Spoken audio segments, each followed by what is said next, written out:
Hello guys, welcome back to our channel EduFun.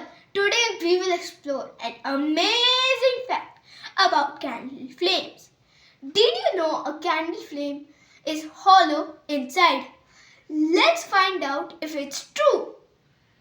For this experiment we need a steel sieve, a matchbox and a candle.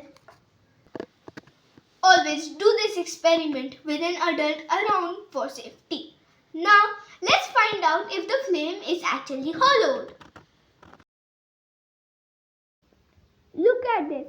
The flame disappears when seen from the inside of sieve. Why? That's because the center of the candle flame is hollow. The flame is actually a thin layer of burning gases around the hollow core.